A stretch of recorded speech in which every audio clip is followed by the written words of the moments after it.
Okei, alustame siis. Täna on 30. oktoober 2025 ja järjekordne üritus professori termis. Tänaseks teemaks on kunst ja pärand tehisaru ajastul. Mina olen Varvara Kuljaeva, töötan kunstniku duona Varvara Marr ja ka olen professoriks Virginia Commonwealth University's ülikoolis Kataris hetkel. Minu külalisteks on Maarin Ektermann ja Peeter Laurits. Paar sõna endast, palun. Ma võin Maarinist rääkida. Väga hea, ma räägin Peetrist. Mulle meeldib. Ja Maarin on väga sümpaatne kunstiteadlane ja siis ühtlasi Kunstnike Liidu esinaine.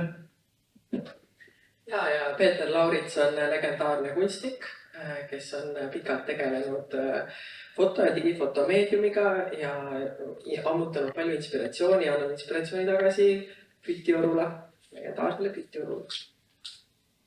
Aitäh tulemast ja aitäh kutsumast. Hakkame vaikselt peale, et meil on siis tegelikult kaks suurt teemat lahata, et üks on pärand ja teine on ka kunstiharu ja tuleme kunsti vallast kõik kolm. Et alustaks äkki kogude teemadega, et Maarin, sina tegid paar aastat tagasi väga vahva projekti, kus osalesid mitmeid kunstnikud ja mitmed kogud, muuseumid, kunstnikud kogudes, et kuidas see alguse sai ja kui lihtne või keeruline oli kogu kunstnikega paari panna. Ja see projekt Kunstnikud kogudes sündis 2017, kus minu hea kolleegi ja sõbra Merjan Talvistuga me mõlemad töötasime tollel hetkel Kumu kunstimuuseumis ja nägime võib-olla seda suurte muuseumite vaadet muuseumi maastikule ja sealt tekkis küsimus ikkagi, et mis on selliste väikeste muuseumite eluõigus, kellel ei ole palju digiekraane ette näidata, kellel ei ole suuri peenelt kujundatud ekspositsioone, aga kus on sädeinimesed ja mis tegelikult täidavad sellises kohalikus kogukonnas ja kohalikus võib-olla ka sellises hariduslikus plaanis oma rolli ja iseenesest neid kunstnikud sorteerimas arhiive, muuseumite kogusid, mõtestamas neid kriitiliselt, vaatamas üle ekspositsioone, täiendamas neid, et seda on maailmas tehtud pikalt, 1970-ndatest eriti, aga võib-olla Eestis ei olnud seda sellise süstemaatilisusega tehtud ja oma tegevuse aastate jooksul me tekitasime sellist 19 dialoogi viimase satsi siis Tartu Kultuuripealinna raames. Kunstnikud olid väga entusiastlikud, me alati kombineerisime sellega sellise residentuuriga, et nad tõesti kasvasid sinna muuseumi inimeste hulka ja võib-olla ka selle kohaliku konteksti sisse. Võib-olla muuseumite poolt oli see, et oli nagu raskem aru saada, kes me oleme, mis me tahame ja paljude väikemuuseumitel tegelikult ju see pärand ongi nende ekspositsioonis väljas, et me töötasime küll väga erinevate kogudega aastate jooksul, et osad on tõesti näiteks Saaremaa muuseumil tohutud kogud, eks ole, Võrumaa muuseum ja nii edasi, aga oli ka väga väikseid muuseume, kus sul ongi see 2 tuba ja see ongi põhimõtteliselt see, mis ta on. Ja võib-olla selle pärandi poole pealt, et eks selle pärandini jõudmine ikkagi sõltus sellest muuseumi avatusest, et võib-olla ka kui sul koguhoidja tõmbab järjest lahti sahtleid ja ütleb, et siin on meil need linikud, siin on meil need pearätid, siin on meil need ja siis paneme need sahtlid järjest kinni, et siis peab ikkagi ennast jälle kokku võtma ja küsima, et vabandust nagu natuke aeglasemalt, et kas me võiksime siia sisse vaadata, et tegelikult ega ei ole päris nii, et sind lastakse kuhugi kogusse lahti ja siis sa sobrad seal ringi, eks ole, et need on kõik mäluasutused kõik. Et ühesõnaga see sõltus palju sellistest nagu võtmehoidjatest ja kuhu me siis ligipääsu saime ja kus siis kunstniku see idee nagu jooksma hakkas. Aga räägis nüüd veel paar natukene rohkem lahti sellest projektist, et ühesõnaga kunstnikud läksid mingisse muuseumisse, mingisse kogusse ja siis nad sealt pidid saama inspiratsiooni mingi uue töö jaoks, jah? Ja nad kõik tegid siis selle residentuuri, tavaliselt meil on see 2-aastane tsükkel peaaegu, et 1 aastal ollakse siis residentuuris, üldse kogutakse mõtteid ja siis järgmine aasta tehakse mingi teos, mis oleks avalikult vaadeldav, aga meil nüüd väga erinevad teosed, et tuli selliseid audiorännakuid linnaruumis hoopis, et sealt muuseumist lähtus selline kohalik ajalugu, tuli ka lihtsalt installatsioone, tuli muuseumi püsinäituste täienduseks omaette tubasid või selliseid teematubasid. Et väga-väga erinevaid asju, aga mõte oli jah, et midagi peab jääma või tekkima, mis oleks avalikult vaadelda, kuhu me saame publiku kutsuda.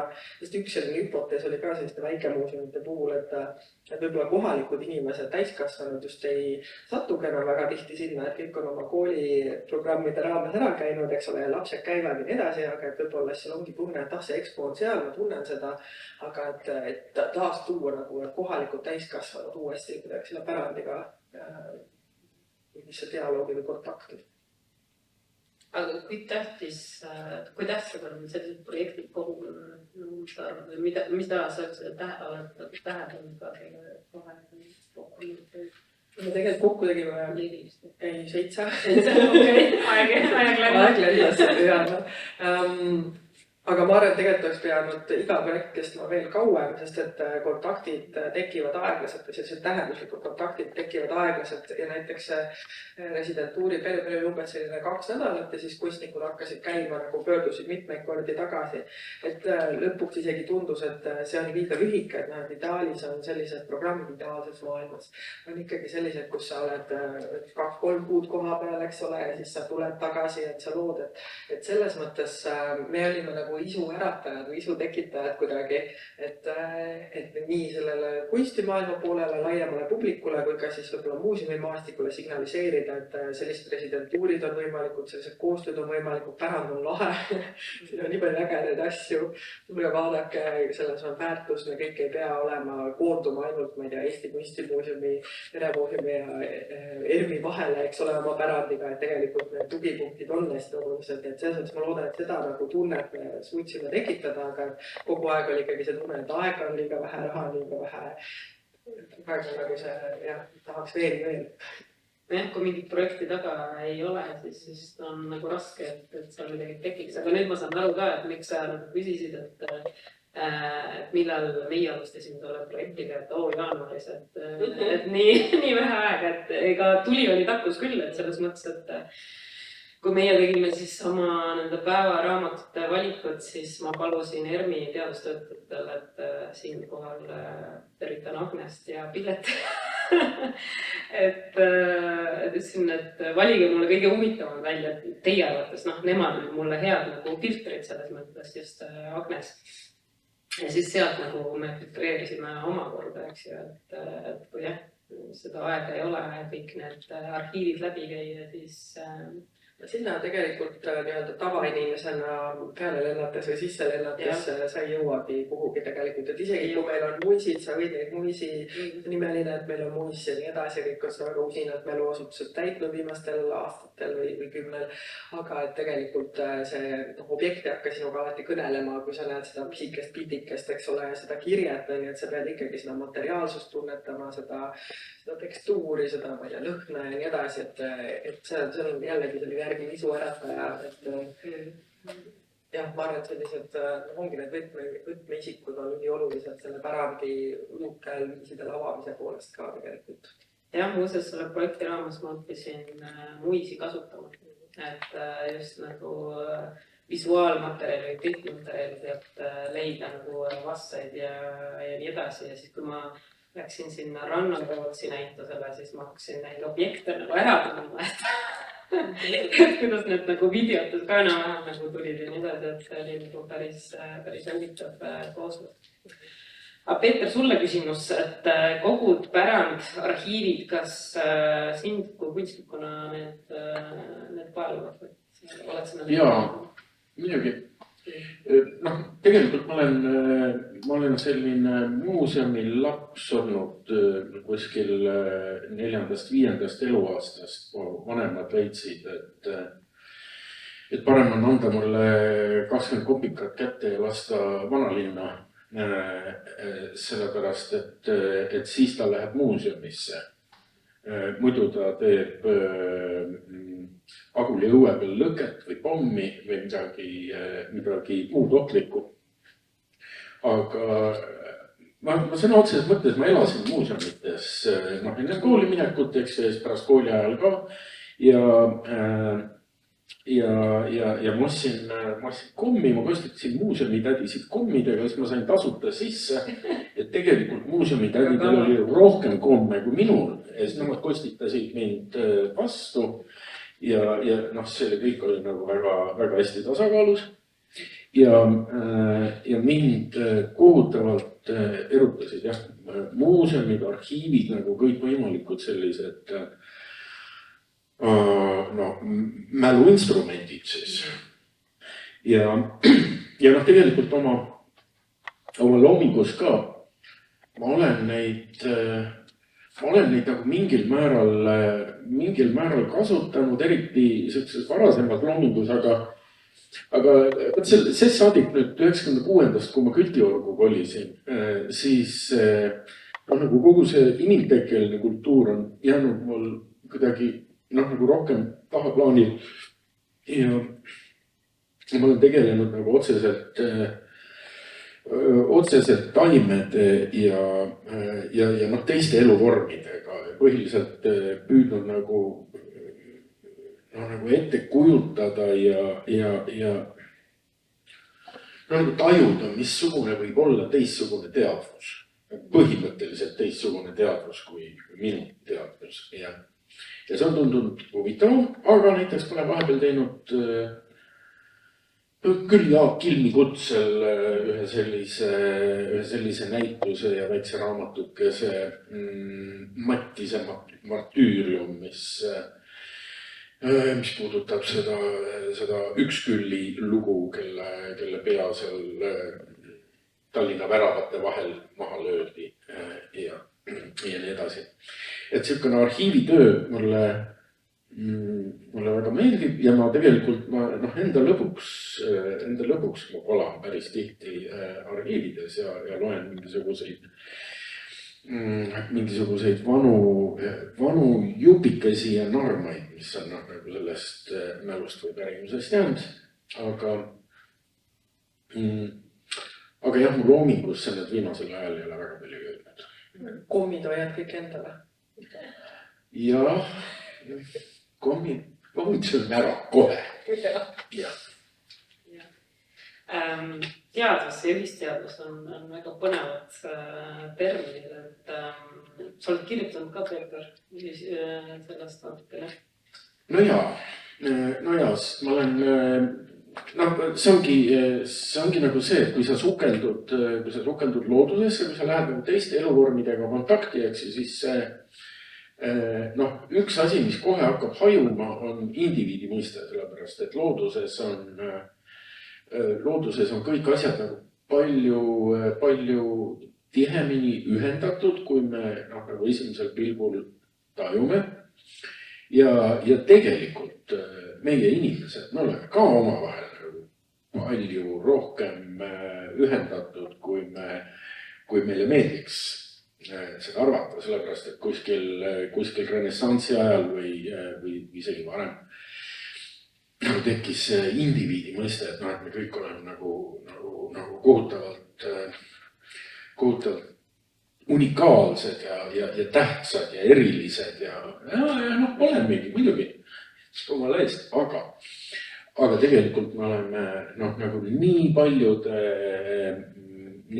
lõimedega seotud ja need seotused on tegelikult huvitavamad kui see unikaalsus või individuaalsus minu meelest. Ja kui nagu vaadata mingisugust nurmenukku või seenetust või siis lõokest, kuidas need kolm näiteks on omavahel seotud, kuidas nagu taimed metsas või mingisuguses koosluses nagu omavahel suhtlevad, kauplevad, ainet vahetavad, mis protsessid kõik käivad, eks, ja see on väga põnev. ja see nagu paratamatult mõtted ühisteadvusele, nagu sellele fenomenile, kus tegelikult ühesõnaga see teadvus, see ei ole mingisugune asi minu meelest, mis on pandud nagu plõksti ühesõnaga siin meie kolba sees ja mis on kohutavalt unikaalne ja eraldi asuv. Võib-olla see on lihtsalt mingisugune protsessor, mis meil siin kolba sees on, neid hüpoteese ja tõlgendusi on väga palju, väga mitmeid, aga selge on see, et meil on ka nagu selline teadvuslik ühisosa. Me võime seda nimetada kultuuriks. Ja samamoodi on see taimedel, on loomadel, Robert Sheldrake on kirjeldanud väga huvitavaid seiku näiteks mingitest tehastest, kes enne teist maailmasõda õppisid. Inglismaal toodi piimapudeleid hommikuti ukse taha ja tehased õppisid ühel hetkel fooliumi lahti kookima sealt pealt ja siis paned nagu noka sisse, tõmbad selle koore sealt pealt ära, lendad minema. No head asja ei saa vaka all hoida ja nad rääkisid kohe nagu sõpradele edasi ja see levis nagu kulutuli. Ja inglased on niisugused väga korralikud inimesed, eks kui keegi käib nende hommikuse piimaga sigatsemas, eks siis kutsutakse loomulikult politsei. Nii et see kõik on nagu perfektselt dokumenteeritud, kuidas see info nagu niimoodi laiali läks. Ja siis tuli teine maailmasõda ja Londonit ja teisi Inglise linnu hakati pommitama ja loomulikult ei olnud mõistlik enam klaaspudelitega seda piima viia. Ja hakati viima alumiiniummannergutes ja tehased jäid pika nokaga. Ja siis läks see teine maailmasõda mööda. 53. aastal näiteks hakati, kuulge, traditsiooniline ühiskond, kogu aeg on piima toodud klaaspudelites, fooliumiga suletud ja miks meil praegu on need alumiiniummannergud? Ja pöörduti tagasi pudelite juurde ja tehased olid väga õnnelikud. Mõtelge, kui mitu põlvkonda oli vahepeal nagu üle läinud, kellel ei olnud nagu kontakti selle pärimusega. Aga see info oli kuskil tallel. Ja niipea, kui ilmsid klaaspudelid fooliumkorgiga, nii oli politseidel jälle hästi palju tööd. Üle kogu Inglismaa. Kõik tehased teadsid, yes, meie kord. Kuidas selle tehisaruga siis on, et kas sellel on teadvust? Maari, mis sina arvad? Ei, veel ei ole, aga me ei tea, kuhu see läheb. Võib-olla selle tehisaru puhul, kui on siin need märksõnad, et võib-olla meie kontekstis kunst ja tehisaru, et tegelikult on küsimus, mis kunstist me räägime, kunst ei ole üks suur ja samamoodi tehisaru puhul, et millisest tehisarust me räägime iseenesest, et tehnoloogia, tehisaru, tehisintellekt kui tehnoloogia, eks ole, see võib ju see areneb väga kiiresti, see võib võtta väga erinevaid vorme, aga kui me räägime nagu praegu tavakasutuses, siis me räägime tegelikult mõnest suurest korporatiivsest keelemudelist põhiliselt, et minu meelest tuleks nagu eristada, et ChatGPT ei peaks võrduma tegelikult tehisaru või võib-olla ka selle tehnoloogia potentsiaal. Aga jah, et hetkel ma ütleksin, julgeks öelda, et veel masinal endal ei ole vajadust ennast loovalt väljendada, et see on veel inimese pärusmaa. Aga ma usun ka, et me näeme selle muutumist üsna kiiresti ja siis tekivad juba järgmised küsimused, et minu jaoks praegu kogu tehisaru debatt on seotud väga palju just nimelt sellise teatavate suurfirmade sellise kolonialistliku käitumisega, et väga palju eetilisi probleeme, väga palju läbipaistmatust ja nii edasi, et nad on kuidagi nagu hõivanud selle debati ja hõivanud ka võib-olla meie ettekujutuse, mis on tehisaru ja mis ta meie igapäevases elus teha saab, et me peaksime kuidagi ennast dekoloniseerima sellest ja andma tegelikult sellele tehnoloogiale uusi võimalusi. Ja ma arvan, et üks osa sellest dekoloniseerimisest on see, et loobuda tehisaru puhul ainsusest. sest see ei ole ainsuses, ühesõnaga see jälle peegeldab meie niisugust monomaaniat või niisugust monoteistlikku maailmavaadet, eks. See on väga hea ettepanek. Et tegelikult on väga palju erinevaid tehisarusid ja nad moodustavad mingisuguse niisuguse teatava ühiskonna, kui neil oleks nagu iseseisev initsiatiiv ja kes ütlevad, et see initsiatiiv ei teki. Aga kindlasti me peame rääkima mitmuses. Ei ole ühte suurt tehisaru, mis meid kas päästab või ähvardab. Ei ole sellist suurt papat, kes hoiab oma kätte meie kohale. Ja meil ei ole ka ühte suurt kunsti ega meil ei ole ühte suurt pärandit, et selles mõttes need mitmused meeles hoida on tegelikult igasuguse arutelu mõttes nii viljakas. Jah, aga vist hetkel nagu need regulatsioonid eriti ei soosi seda mitmust, et on need suured mudelid ja väiksed mudelid, aga kuna kooperatiivsed suured mudelid on juba, ütleme, endale kõik andmed nagu ammutanud, kui ei ole veel regulatsioonid nagu paigas olnud, siis neil on need kõik suured andmebaasid olemas. Kui on mingi väiksem üksus tahab nüüd väikest mudelit teha, siis on see keerulisem, sest et isegi kuidas praegu nagu, ma ei teagi, kuidas just oli suur vaidlus ka, et kas ERR arhiiv peaks nagu ära antama niisama, eks ju, sellele OpenAI-le. Vist oli nii, kui ma õigesti mäletan. Ja need debatid ka on nagu lahvatanud, aga mis mind võib-olla on üllatunud on see, et nad on ikkagi üsna ühemeelsed ja need kriitilised hääled neid on üsna vähe tegelikult olnud praegu Eesti kontekstis, et selline tunne, et kui me ei viska kohe kõike, mis meil on sinna suure korporatsiooni uksest sisse, teadmata, kuhu see läheb täpselt, mis seal veel on, eks ole, autoriõiguste teema on, eks ole, ülimalt problemaatiline, et siis meil ei olegi just mitte mingit lootust, et OpenAI või siis sure.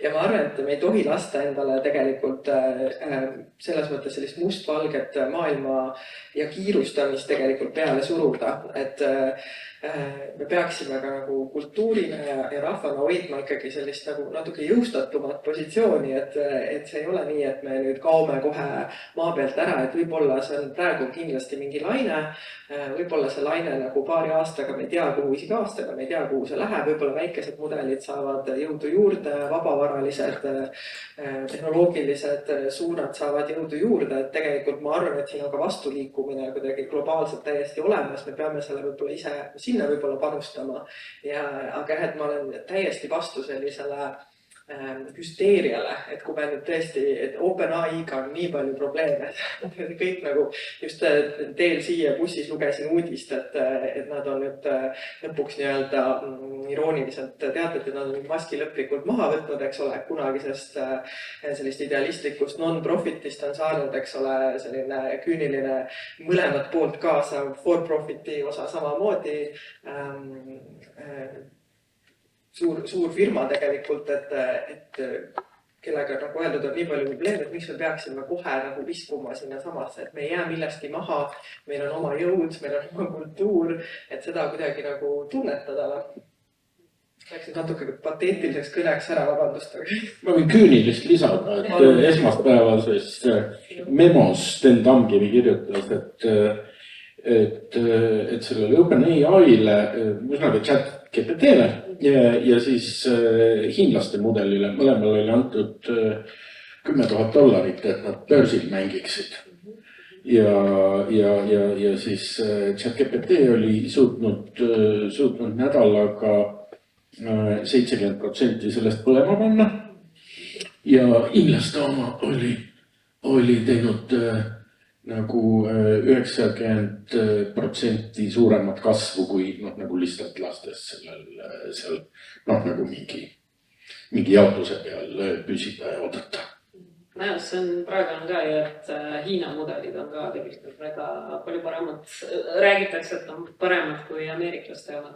Oled sa nii proovinud? DeepSeeki natukene olen proovinud, aga jällegi nad on kõik nagu ja peale OpenAI muidugi Google on praegu väga hea Gemini. aga Hiinast oma on see huvitav, kuna Ameerika graafikakaarte ei ole lubatud Hiina müüa, sest see on jällegi, see on tegelikult, see on natukene nagu relvastumine, tehnoloogiline relvastumine. Natuke palju, jah. Et neil ei ole, Hiinlastel ei ole graafikakaarte piisavalt nagu Ameerikas. Ja siis nad peavadki oma loovust nii palju kasutama, et kuidas nagu väikse arvutusressursiga saab ikkagi, ütleme, need tulemused kätte või arvutused kätte. Et sellest on nagu räägitakse päris palju selle low intelligence. Et kuidas saab.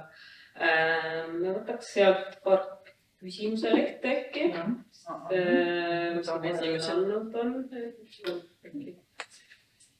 Vaatame, publik arvab. Ma toon ühe või toon 2? Too need, mis on... Kes on ära tehtud? Pooled on ära tehtud. Pooled on ära tehtud, väga hea. Usim.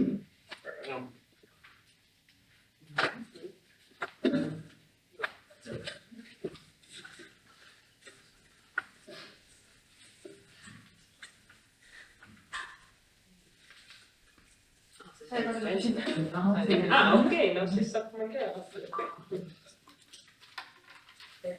Isegi rohkem. Nii põnev. Ma võtan aluse tagasi. Aluse võib tagasi võtta.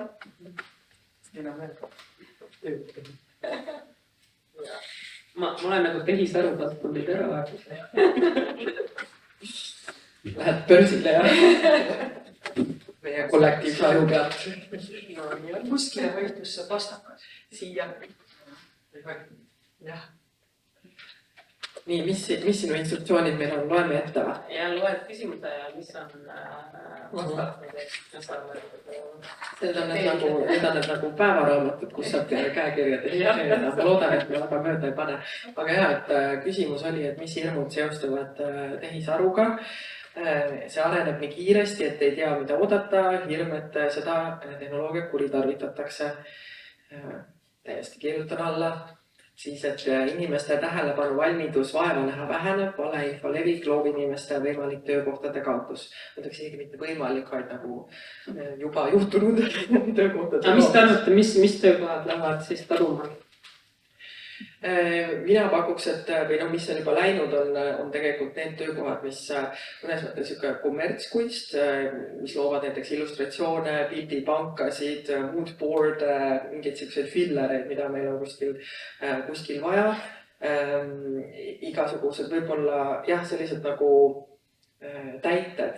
Ja siis, kui ma nüüd vaatan, mis laadi selliseid tehisaru tehtud täiteid siis kasutatakse näiteks päevalehtedes ja inimesed ka oma sotsiaalmeedias näiteks, et see avab tegelikult nii huvitava küsimuste ringi minu jaoks ka, et mõnes mõttes see AI lubab ka justkui nagu mingit loovuse kättesaadavust kõigile, eks ole.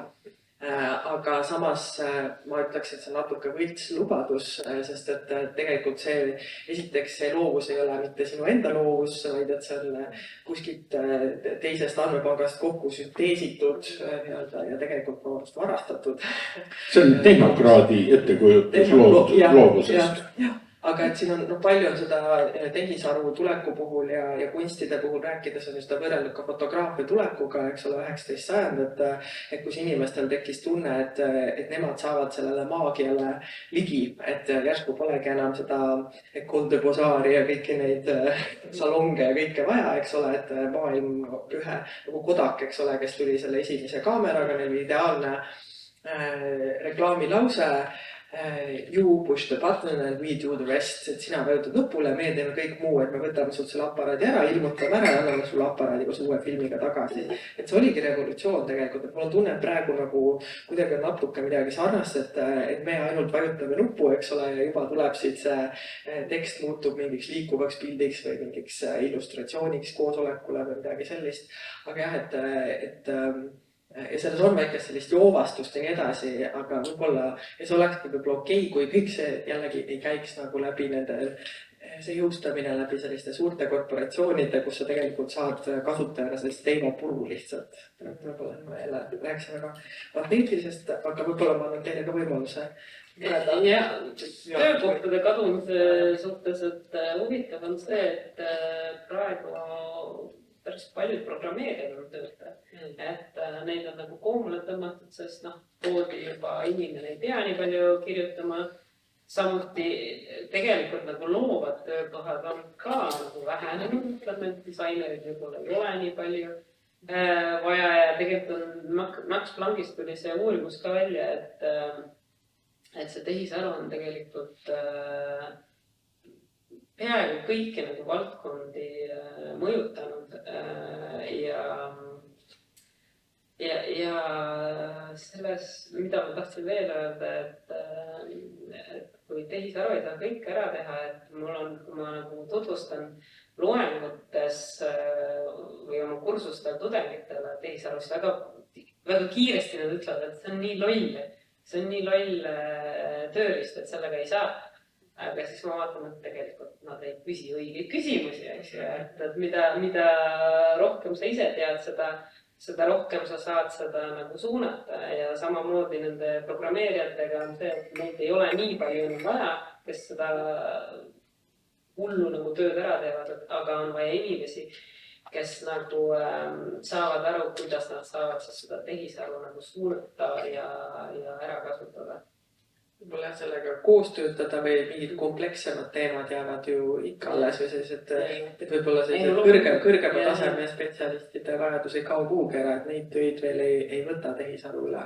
Eriti, kus sul ka mingi inimkomponent, millega sa pead arvestama, et kas sa pead arvestama kasutaja kogemusega, analüüsima tema teekonda, andma nõu selles osas, kuidas nagu päris inimene ikka veel reageerib, et ühel hetkel, kui masinad hakkavad suhtlema masinatega, meid enam ei ole vaja, siis on teised küsimused, aga kui me teeme seda nagu kuidagi seoses veel meiega, siis on ikkagi vaja ka inimest sinna kuhugi juurde, aga... aga minu arust ma alati ootan, et kuna see lubadus nagu täide läheb, et öeldakse, et kogu see tehnoloogia areng, eks ju, on selleks, et inimesel oleks rohkem vaba aega, et peab vähem tööd tegema.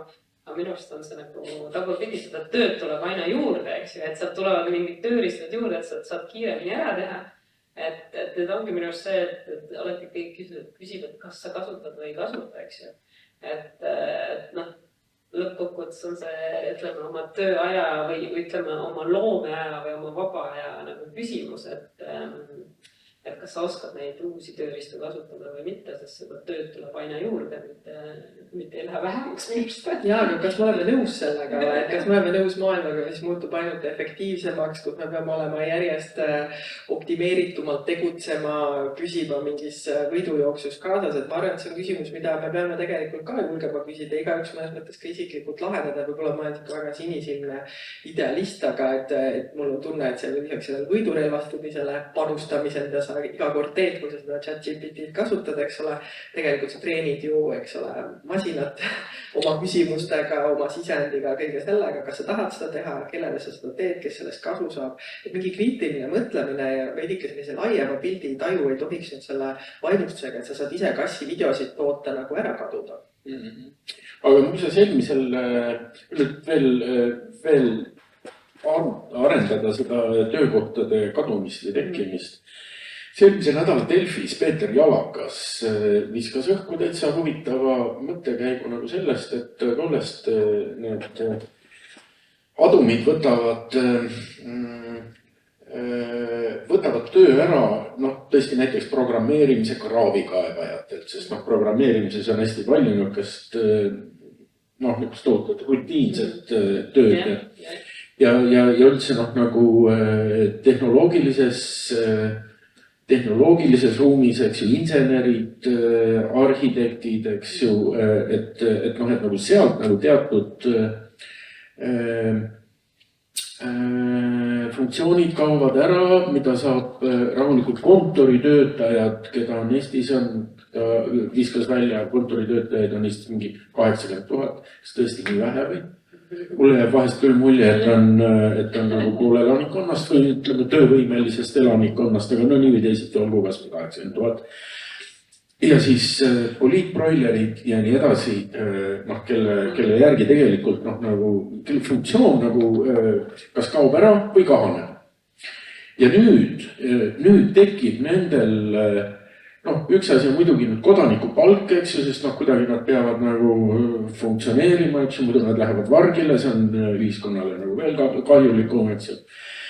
Aga neil on vaja ka eneseväärikust ja ühesõnaga nagu noh, olemasolu mõtet. Ja Laks pakub välja, et just nimelt kultuur, just nimelt kunst, kirjandus, teater, mis iganes saab nagu selles osas neid aidata. Ma loodan, et tal on õigus. Aga aidata selles mõttes, et nad saaksid luua või tarbida või osaleda? No selleks, et üldse oleks võimalik luua, sa pead kõigepealt tarbima. Ja ühesõnaga, sa pead nagu sisenema nagu sellesse protsessi, sellele skeenele, eks ju, ükskõik millisest otsast, eks ju. Ja siis sa oledki juba seal sees ja tegelikult noh, seal nagu ühel hetkel, ühesõnaga, kui sa nagu lähened sellele koldele, siis tegelikult noh, nagu see küsimus, kas sa lood või tarbid, muutub natuke ülearuseks. Jah, tegelikult on see minu arust uuemal generatsioonil see isegi hullem probleem tehisaru kasutamisega, kui võib-olla meieealistel või vanematel, kes juba nagu teavad, kuidas lugeda ja kirjutada, et seal oli just kuulasin ühte podcasti CEO Diary, kus oli siis ChatGPT kasutusest ja neuroteadlased olid seal saates. Ja uuringud siis nad võrdlesid, et üks uurimus võrdles, et lapsed, kes pidid kirjandit kirjutama, kes said ChatGPT-d kasutada ja need, kes ei saanud. Et siis oli nagu nende arutlusvõime oli muidugi, noh, võite arvata, eks ju, et kellel oli parem ja kellel oli halvem, aga põhimõtteliselt teadlased tõsiselt arvavad, et meie aju hakkab arenema tänu siis tehisintellekti, ütleme, igapäevastes intellektuaalsetes küsimustes me kasutame need eriti nagu koolis, et see on kindlasti nagu suureks probleem, noh, lihtsalt me muutume laidaks. No, et siin ongi küsimus, kuidas tehisaru saab meil muuta, kui on juba muutnud. Ja vähemalt pooled arvavad, et teeb laisemaks, kui midagi teeb elu mugavamaks, siis see möllutab meid. Suundumus on mõttelaiskuse suunas, võib laisemaks muuta. Väga selline kriitiliselt mõtted publik on meil tänasti. Aga on ka optimistlikumaid ja näiteks see, et ma loodan, et see aitab meil muutuda loovamaks, kasutada tehisaru kavalalt oma loomingus, aitab säästa aega, aga võib muuta meid ka laisemaks. Ja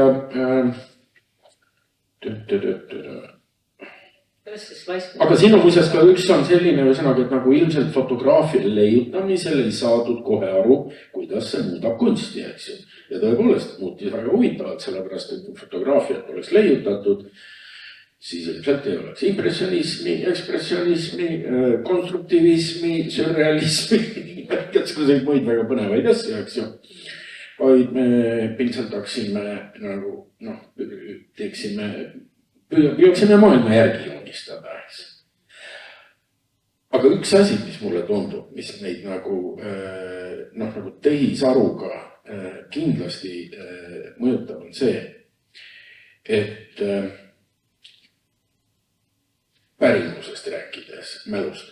Ma olin täna nüüd enne, kui ma siia tulin, ma külastasin siin Tartus oma ristiema. Ta sai paar päeva tagasi 98 aastaseks. Ja ta käib ise poes ja keetis mulle kartuleid ja praadis liha ja lahe oli. Ja siis ta rääkis neid lugusid Kardla külast, ühesõnaga, et mida papa klaveril mängis, neil oli niisugune suur saal seal, klaver ja värk ja siis mida kohvi muuseas ema tegi ise viljakohvi näiteks päris kohvi nad küll ei olnud, teed jõid mõnikord. ja kui siiani nagu see pärimuse edasiandmine on käinud ikkagi nagu reaalelus suhtlemise teel, kas siis nagu vahetusuhtluse või vahendatud suhtlus, olgu siis see kirjavahetus või raamatute kirjutamine või noh, mis iganes, eks ju. Siis nüüd,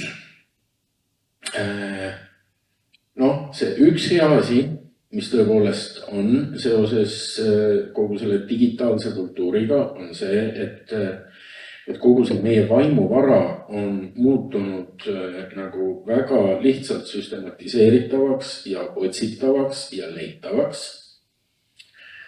Et me ei pea enam läbi lugema terveid raamatukogusid selleks, et leida seda ühte killukast üles. Sest tihtipeale ma tean, mis killukast vaja on. Ja aga sellega seoses tekib nüüd üks teine asi. Kõigepealt selleks, et üldse ta saaks pärimuseks muutuda, me peame ta ära digiteerima. Ja tehisaru orienteerub, ühesõnaga tehisaru teab ainult seda, mis on internetis olemas. Muust ei tea mitte kui midagi. Lillelõhnast ei ole tal aimugi peale selle keemilise areni. Ja sellest, kuidas trepist ta ka ilmselt käia ei oska. Peab ikka jõle pikalt treenima.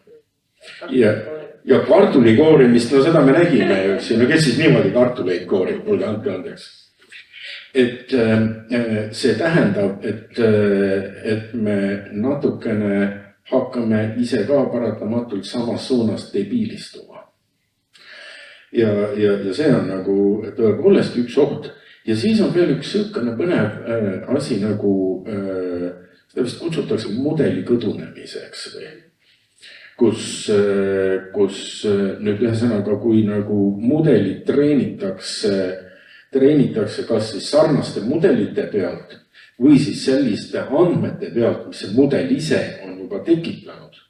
Ja noh, praegu on ju nagu just see asi, et noh, näiteks need pildi või videogeneraatorid, eks ju, mis kogu aeg uuavad ja kogu aeg täidavad seda internetti, eks ju.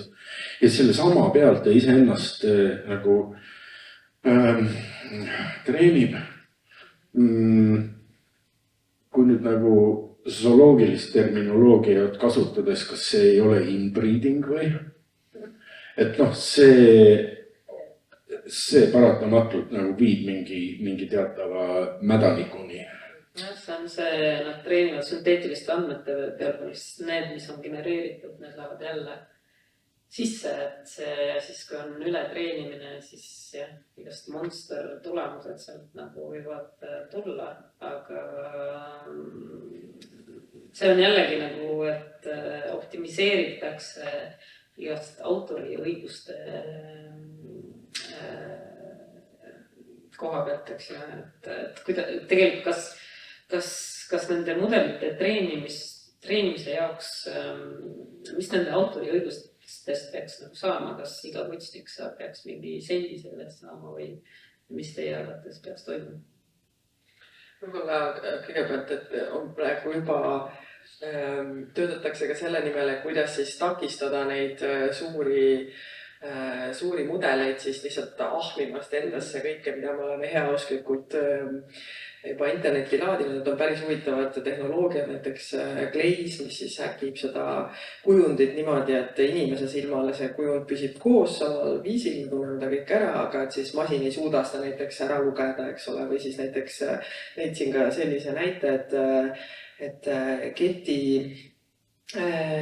Images kaebas siis kohtusse ühe suure mudeli tootja, kes oli siis, kas oli 12 miljonit nende pilti lihtsalt võtnud, aga kuna neil on ka vesimärgid küljes, siis tegelikult need vesimärgid tulevad siis sinna generatiivsesse sisusse ka kaasa, et aga see ja see ongi nagu võib-olla üks võimalus praegu, kuidas seda nagu ahnitsemist natuke nagu õlale koputada sellele, et mis nüüd toimub, aga et võib-olla see tuleviku mõttes ja regulatsioonid, ma ei oska öelda ka mitu senti igaüks peaks saama selle peale, et praegu ei ole ju häid näiteid, et Spotify Spotify, mis võtab muusikat, eks ole, siis samamoodi ülimalt kriitiline hoiak muusikute poolt, muusikaloojate poolt, eks ole, selle suhtes ka, et tundub, et kõik, mis on suur ja teeb meile justkui sellise maailma kättesaadavaks, tuleb kellegi arvelt ja see on see loovisik tegelikult, kelle arvelt see praegu tuleb.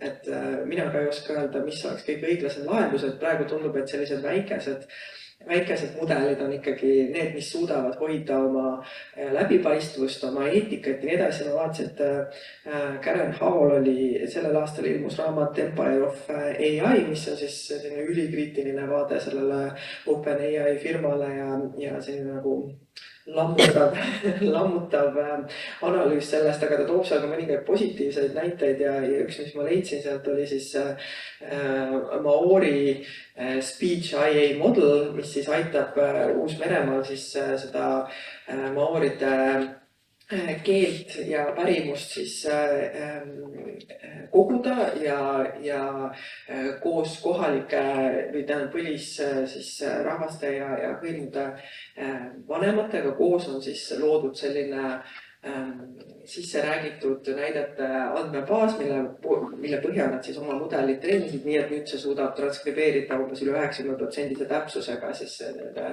nende keelt ja selle läbi säilitada väikest kultuuri, sest et need väikesed kaduvad keeled on tegelikult, see ei ole ainult meie probleem, et see on tegelikult väga lai asi, et mulle tundub, et võib-olla ikkagi kuidas me saaksime anda rohkem võimalusi sellistele väikestele mudelitele, mille puhul siis on võimalik see läbipaistvus ja eetilisus ja kogukonna kaasamine kuidagi kaasa võtta, et me ei pea sellest üle sõitma, et me peagi mõtlema kuidagi ainult selles ühes torus. No jah, need väiksed, mina ütleks niimoodi, et igast uurimusprojektid ja teadus vajaks rohkem toetust, et see oleks nagu võimalik, et nii palju, kui ma olen nagu pealt kuulnud, mis Eesti Akadeemias toimub, siis enam-vähem toetusrahad lähevad nende litsentside ostmiseks, mitte siis oma asja arendamiseks, mis on ka muidugi ka võimalus, kui sa tahad nagu uurida, mis see nagu suur meedia nagu teeb. Aga ma tahtsin ühte nagu huvitavat seika jagada, et mina olin 2022 vist või. Suvel olin ISEA, oli International Symposium of Electronic Art, oli Barcelonas ja siis OpenAI tegi töötuba, kus nad tutvustasid oma seda DALI ühte vist või. Ja siis muidugi oli kunstnikke, oli ruum paksult täis ja siis kaks sellist Ameerikast tibid olid kohal ja siis väga energeetilised ja siis lugesid meile kõik need, mida me tohime teha, mida me ei tohi teha. Et ei tohi promptida mingisugust kuulsat inimest, ei tohi olla nägu, ei tohi olla, et on paljas, ei tohi seda, mille peale muidugi kõik hakkasid nagu protesteerima. Ja siis see töötuba lõppes nagu, ütleme, väga sellist negatiivsetel nootidel, midagi need kunstnikud ei needanud alla nende, ütleme, juristide juttu. Aga jah, selles mõttes, et kunstnikel nagu ei jää muud nagu üle, kui üritada nende väikeste mudelitega tööd teha, sest samamoodi, nagu ma rääkisin, meie see Quantum siis Libris oli tegelikult Runaway on ikkagi suur mudel. Et seal olid ka nagu omad limitatsioonid, et kus nagu ei võinudki nagu rassistlik olla, et selles mõttes, et nemad nagu arvasid, et võiks lisada erivärvi nagu inimesi, eks ju, pildi peale, mis on tänapäeva mõttes okei, eks ju, aga jällegi, kui sa tegeled nagu, tahad midagi nagu minevikust luua, siis ei ole. Et selle vastu oli nagu väga raske võidelda, et lõppkokkuvõttes ongi, et kunstis on ka ju näiteks erootika ja nii edasi on omal kohal, eks ju, et aga seda sa ei saa teha. Üks mootoritest, üks väljendusvahenditest, üks kriie. Et see on ka nagu, et huvitav, et noh, et seal ongi, et dikteeritakse täpselt, et mida sa võid kasutada ja millest sa võid rääkida, et omamoodi censorship, nii, ma võtan ikka järgmise küsimuse. Oota, aga ma tegelikult ühe asja ütleksin veel selle autoriõiguste ja selle kohta. Et mina neid sente ei taha, küll aga ma tahan, et noh, kas nüüd ei ole ometi viimane aeg, et see autorikaitseseadused, mis on ju täielik anakronistlik absurd, siin on nagu kaks võistlevat, üks on loodud Prantsuse revolutsiooni ajal, millal see veel oli, millega siis kirjutati. Ja teine Ameerika kodusõja ajast pärit. Ja lõppkokkuvõttes nagu ütleb nimigi copyright, kuulge, andke andeks, see ei kaitse mitte kunstnikku, see kaitseb levitajat, see koopia kaitseseadus. Ja ühesõnaga, kui me praegu ei kasuta nüüd juhust, et see vana saast on posti unikule panna ja uuesti nagu läbi mõelda kogu see asi, siis me lõikame omale jalga ja see on väga halb. Ja ma arvan, et autoriõigused ei ole lihtsalt mitte midagi nii väga iseenesest mõistetavat. Autoril kohustusi palju rohkem. Peaksime natukene mõtlema ka nende peale ja noh, ausalt öeldes autoriõigus, ma ei tea, kus mu autorsus tuleb. Ma tõesti, ma ei tea. Ja see ei tule üldse tingimata nagu minu individuaalsusest. Ma ei tea, kus see tuleb. Ja noh, nendest asjadest tuleb minu meelest rääkida ja arutada ja mõelda. Ja jumala eest kõigepealt nagu nendest tuleks rääkida filosoofidega. Advokaadid hoida sellest dialoogist esialgu nagu eemal. Siis kui filosoofid on rääkinud, siis palun, siis tulgu advokaadid lauda. Aga kui nendega kohe alustada, siis me oleme kohe rahvas. Täitsa nõus, neid sente pole kellegile vaja ja minu arust on juba aeg näitanud, et näiteks mina ei tea ükstegi kunstnikku või muusikut, kes oleks Spotify'ga nagu rikkaks saanud. Välja arvatud YouTube tegelikult. Need, kes teevad influencerid ja nii edasi. Aga samas minu arust on hästi palju nüüd ka igast dokumentaale, et kuidas need influencerid ei ole ikka pidu ja pillerkaar elu, et on tegelikult väga raske, et nad peavad mingit sisu looma ja nii edasi. Nad peavad ükskord täiskasvanus ka saama ja siis on häda ja vilets.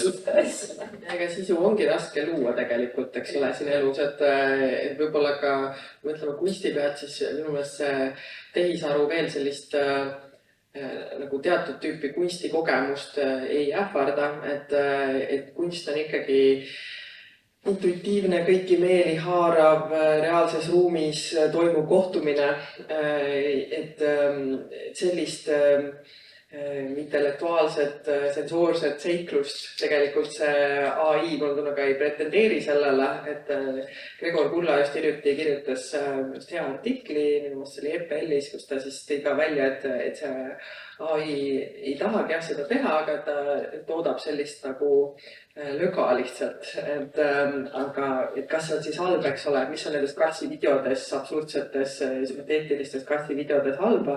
Aga ma pean ütlema, et mulle tunne, et natuke on ikkagi need ka ohtlikud, sellepärast, et esiteks nad võtavad meie tähelepanu ära, et nad nagu vaigistavad meid, nad lämmatavad meie energiat ja meie kõigi energia piiratud, eks ole, tähelepanu piiratud ressurss, kõige piiratum tänapäeval üldse. Et kui me ikkagi jääme sinna lõksu ja seda kogu aeg seda tehisaru löga meile ette söödetakse ja see kuidagi haarab meid ikkagi tahest tahtmata endasse, siis meil on lihtsalt vähem aega, ruumi, mõistust mingiteks vähegi sügavamateks, keerukamateks asjadeks, aga maailm meie ümber läheb järjest keerulisemaks ja järjest rohkem on nurjatud probleeme, millel ei ole mustvalgeid vastuseid ja nii edasi. Me peame olema tegelikult väga teravad ja väga kohal, aga et see pidev kassivideode, vabandust, mul ei ole midagi kassivideode vastu. See on lihtsalt nii hea nagu domineeriv, minul on see koeravid, vaat selles mõttes. Aga et see on lihtsalt nagu mingi uimasti, eks ole, see on see Guy Debord'i vaata nagu ühiskond, eks ole, mis lihtsalt uinutab sind oma sellise pideva lainega, mis uhab, eks ole. Ja sa tegelikult tahtsid küsida hoopis millegi natuke teises suunas. Ja meil on nii palju neid teemasid risti-resti. aga jah, see uinutamisest ega see tehisaru tegeleb ka nagu sellega, ütleme, profiilimisega, et ta täpselt teab, kas sulle meeldivad kassi või koeravideod või kassi ja koeravideod ja nii edasi, Ja millise koera? Jah, täpselt.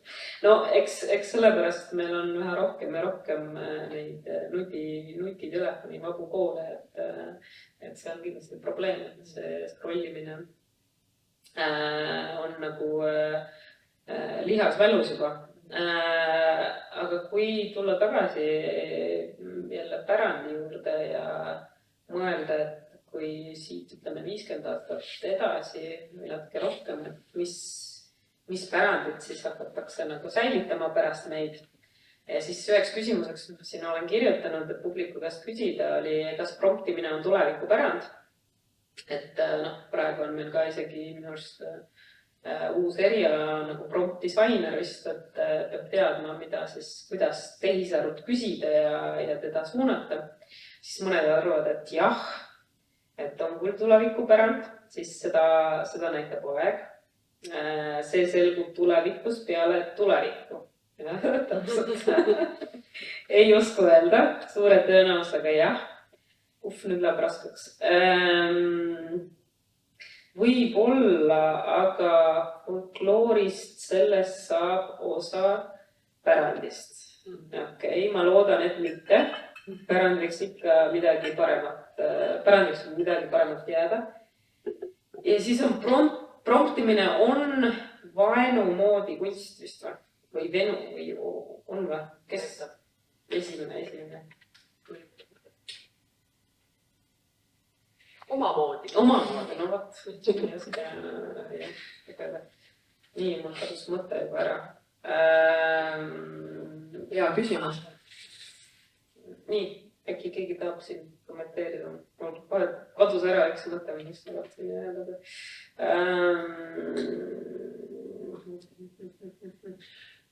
Jah, selles mõttes, et promptimine kultuuripärandina, et ega vahel ma käin ka mõningates muuseumites, näiteks, ma ei tea, raudteemuuseumis, eks ole, ja ei saa aru, kuidas need 3 juhtkangi üksteisest erinevad, eks ole, aga need, kes teavad ja on spetsialistid, need vaatavad kohe, et see on sellel ajal tehtud ja siin on selle tehnoloogiaga tegemist ja nii edasi, et võib-olla lihtsalt kuskil on need inimesed, keda erutab väga hea prompt, eks ole, ka, mis on vahepeal on, ma ei tea, 5 A4 pikk, eks ole, et sa saaksid selle õige vastuse, eks ole, sa oled treeninud omast isiklikku assistenti, et kindlasti, et see on selline spetsialistide või isegi friikide selline hobi või teadmine, aga võib-olla sellest, aga see ongi tore, mõnes mõttes, et pärandit on nii mitmes kihis, eks ju, et mina vaatan, et on kong, on ju, lahe nupp, ma ei tea, kuidagi merevaigust näiteks, on ju,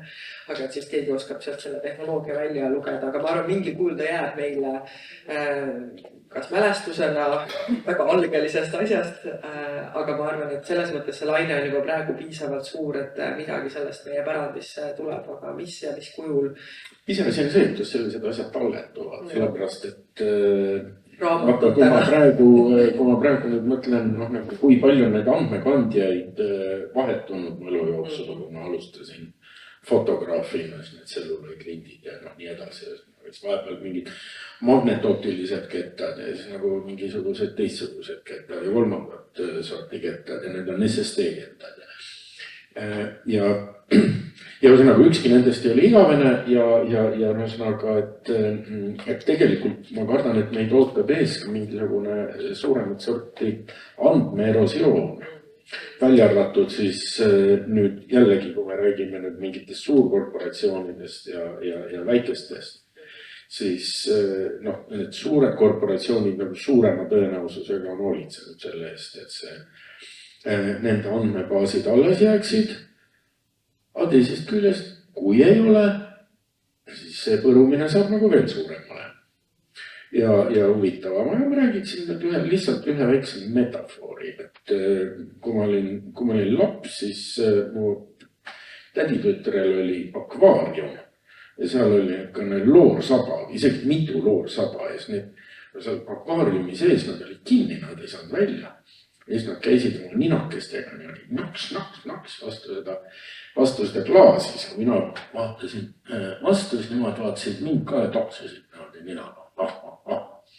Ja siis nüüd praegu, kui ma vaatan bussis või ükskõik kus inimesi nende telefonidega, siis mulle tundub, et nemad oleksid nagu, nad ei ole küll kinni, aga nüüd nad toksivad toks vastu seda akvaariumi. Väga hea metafoor.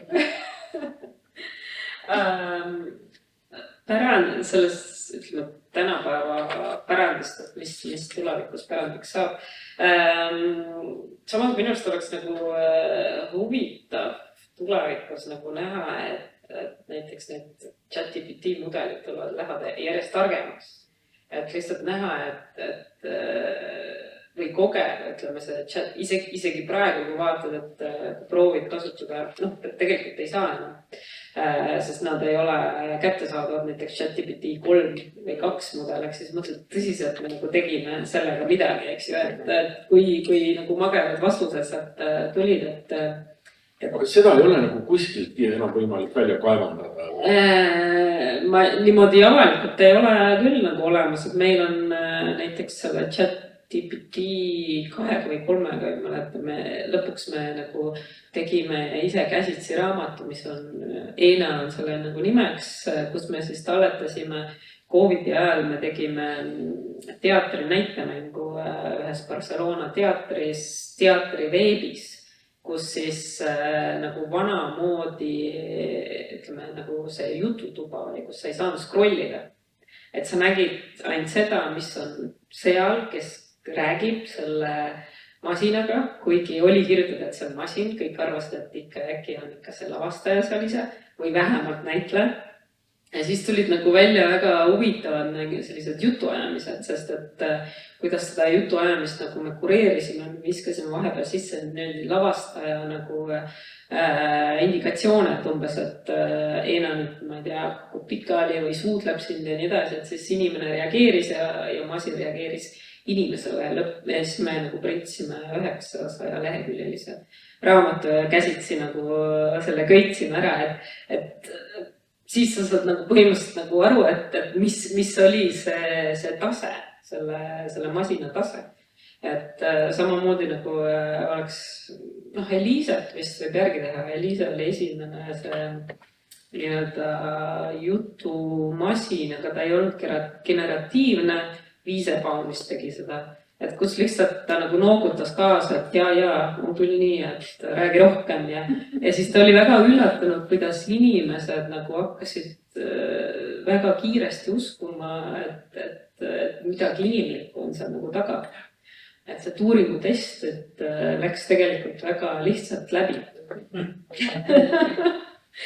et vahepeal piisab lihtsalt noogutamisest, et inimene arvab juba, et see on täitsa Täitsa mõistlik tüüp. Jah, täitsa mõistlik ja teadmised tüüp, aga tänapäeval ma räägin alguses veel ühe asja sellest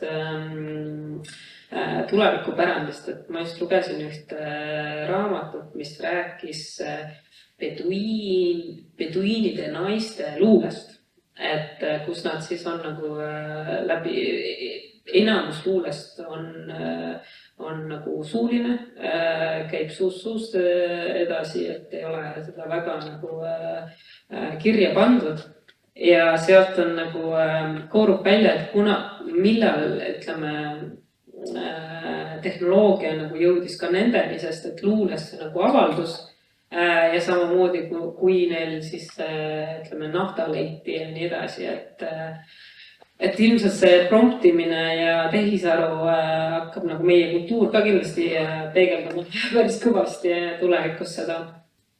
et kui isegi peduiini luules seda on, aga jah, huvitav oleks, kuidas neid promptimises luulet loeb. Nii, kas tuleb järgi? Aako Ilves kindlasti teeb mõne laulu varsti promptimisest. Nii, ma annan. Kas meil on veel? nii, Nüüd on kõik valmis. kui tehisaru ammutab uusi teadmisi kultuuriarhiividest, kas see on pärandi säilitamine või ärakasutamine? Esimene vastus, ärakasutamine. Järgmine sõltub sellest, mida aru kõige sellega edasi teeb ja kuidas see inimeste teadvust mõjutama hakkab. Tavaliselt lisandub veel laiem materjal, seega pean pigem ärakasutamiseks, pigem säilitamiseks. Väga hästi volditud. Siia küll tehisaru ligi ei saa. Tulevikupärandi säilitamine ja tõlgendamine. Läbi tõlgenduse säilib see lõpuks paremini. Ja järgmine, ärakasutamine, siis see, mida AI andmetele teeb, ei aita kuidagi säilitamisele kaasa. Peamiselt kasutamine ja millegi uue loomine. Täitsa jagunub 8. Täiesti, jah. Üle 1.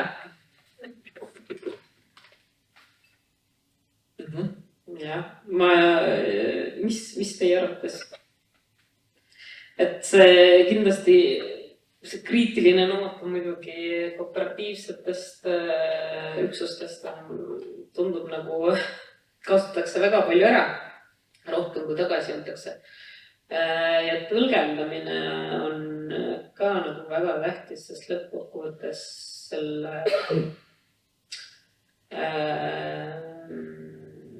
tähenduse annab ikkagi inimene.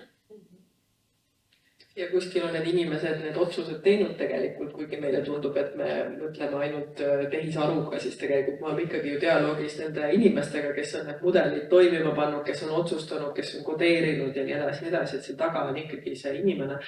Ma ei tea, praegusel hetkel ma ütleks, et jällegi, kui me räägime suurtest keelemudelitest, siis hetkel on ärakasutamine, aga jällegi need tehisarud, eks ole, see mitmus, siin on seda potentsiaali. Jah, see Kate Crawford on ka kirjutanud Atlas of AI, et artificial intelligence is nor artificial nor intelligent, et ei ole kunstlik ega ei ole intelligentne. Ja seal räägitakse ka palju, et kui palju on seda halvasti tasustatud inimjõudu nagu taga. Ja see data workers või ka selles Karen Hao raamatus oli ka väga avas ka minu silmad võib-olla rohkem sellele, et võib-olla see kolonialistlik aspekt ei ole ainult teadmiste ja kultuuri ja kunsti mõttes, aga et see on tõesti ka keegi peab tegema väga palju, väga rasket, väga halvasti makstud tööd ja seda tehakse põhimõtteliselt ikkagi Keenias väga palju, näiteks Venezuelas riikides, mis on majanduslikult väga haavatavad, et keegi peab need vägivalla päringud kõik läbi vaatama ja üksikult nagu selle punase lipu sinna külge panema, aga et mis see teeb inimeste tervisega, kas me tahame sellesse jällegi panustada kasutajana, et kuidagi tuua jälle see laiem pilt nagu sellesse ühte otsingusse kohale mõnes mõttes. Ja just tuli üks uuring välja, et see ChatGPT kasutab nagu mingeid väga tihti teatud sõnu nagu delv ja mingid ühed teised olid ka ja siis leiti, et miks see nii on. Et leiti, et Ghanas nagu Ghanas kohalikud väga palju nagu kasutavad neid sõnu ja siis nemad nagu on neid mudeleid treeninud ja ütleme ette valmistunud.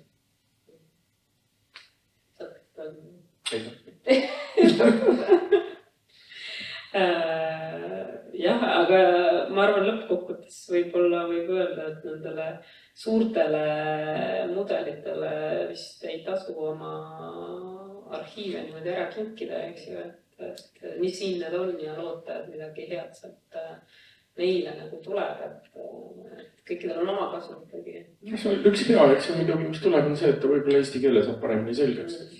Aga samas, et noh, et kas sellest nüüd nagu... Kas on eelis või puudus? Jah, just nimelt, eks ju. Et minu meelest nagu see eesti keel või see salakeel, mida me räägime, see on ju nagu mingis mõttes superpower. Et... Ja see, mida mäluasutused teha saavad, on ikkagi ka ju seista selle eest, et võib-olla uuringutesse rohkem raha, väikestesse mudelitesse rohkem raha, et nagu julgete küsida, mida me tegelikult näiteks ka oma pärandi osas, mida me tegelikult tahame, mitte seda lihtsalt, mida meile ette söödetakse valikuna, eks ole, et me ikkagi ütlen veel kord, et meil on jõudu, meil on palju kultuuri tegelikult, meil on terve hulk inimesi ja terve hulk väga tublisid kultuuriinstitutsioone, mäluasutusi, et võib-olla seda enda tugevust ja enda jõudu ikkagi sellel rindel ka kuidagi mobiliseerida rohkem, sest praegu mul on tunne, et need arutelud on, võib-olla mina olen isegi rohkem olnud, ma olin pikalt kunstiakadeemias, on võib-olla just selle kõrghariduse koha pealt, et seal ma tean enam-vähem, kus need on, aga ma pean ütlema, et kultuuris mul on tunne, et ei ole väga palju, et on mõningaid häid arveid, näiteks Oliver Laas, eks ole, kes kirjutab palju just sellest eetika perspektiivist, tarkuse perspektiivist, mis tarkus on, eks ole, mida me selle diihüppega saame, eks ole. Aga et mul on tunne, et siin näiteks mäluasutused, kellel on see pärand digitaliseeritud, kes nagu peaksid kiiresti mõnes mõttes liigutama ennast mingite tulevikustrateegiate koha pealt. Võib-olla see kõik on juba toimunud ja homme saan pressiteate, kuhu see kõik maandub, eks ole, aga et siin on võib-olla seda arutelu koht ikkagi. No, ma arvan, selle digitaliseerimisega probleem on, et formaadis, alati see digitaliseerimine ei ole just sobiv, et samamoodi kui meie tegime siin muisiga tööd, et lõpuks keegi peab need pildi pealt käsitsi kirjutatud teksti päris tekstiks, mis masintekstina aru saab, eks ju. Kuigi on juba need mudelid olemas, mis nagu saavad aru käsitsi kirjutatud tekstist ja teisendavad nagu masinatekstiks, aga eesti keel... Lugu on see... Murdega ei saa. Murdega tekib raskusi loomulikult. Ja hullugu on see, et kui seda muisi hakati looma, siis need esimesed asjad, mis üles laoti, aga see pildiformaadi standard oli vist mingisugune 300 pikslit või 400 pikslit või mis ta oli. Ühesõnaga, et seal on, minu meelest siiamaani on veel suur hulk andmeid on nagu praeguses mõttes täiesti kasutust, ta on lihtsalt nii kribalas. Aga see ongi nagu see igavene probleem nagu selles praeguses niisuguses tehnoloogilises plahvatuses, eks ju, mis me elame, eks ju, kus see akseleratsioon läheb nagu praktiliselt püstloodis üles. Et need faili suurused, jällegi, millega me opereerime, mu esimene arvuti Performa ta oli umbes sama suur nagu CD-ketas. Oli selle. Ja selle arvuti peal ma tegin esimese Kütioru ühisprojekti 2 Ameerika muusikuga, kes siia tulid ja Marika Blossveld New Yorgist. Ja siis ansambel Tunnetusüksus ja siis Setude koor Helme Kaala. Ja ühesõnaga nemad tegid sellise muusikateatri lavastuse ja mina tegin sellele videotaustad. Või mitte videod otseselt, need olid niisugused foto ja ühesõnaga visuaalsed taustad, seda kanti ette Niguliste kirikus 97. aastal äkki, 97 arvan, jah. Ja siis, näe, see kõik nägi välja nagu enam-vähem kosser. Praegu ma juhuslikult olen leidnud nagu paar jupikest sellest projektist üles ja see näeb välja jube. Aga tõesti, ühesõnaga see tehnoloogiline areng on nagu niivõrd kiire ja intensiivne, et see ühesõnaga, mida me ka praegu täna ei teeks, juhul kui see tempo veel edasi kestab, me igal juhul oleme 5 aasta pärast jälle sellele kõigele jalgu jäänud. jah, ja kuhu me lõppkokkuvõttes need andmete talletajad, nad ei ole ju pilves, mis taevas on. Et nad on ikkagi füüsiliselt olemas kuskil. Huugavad soojust, mida tuleb jahutada suure hulga veega. Jah, joogiveega. Et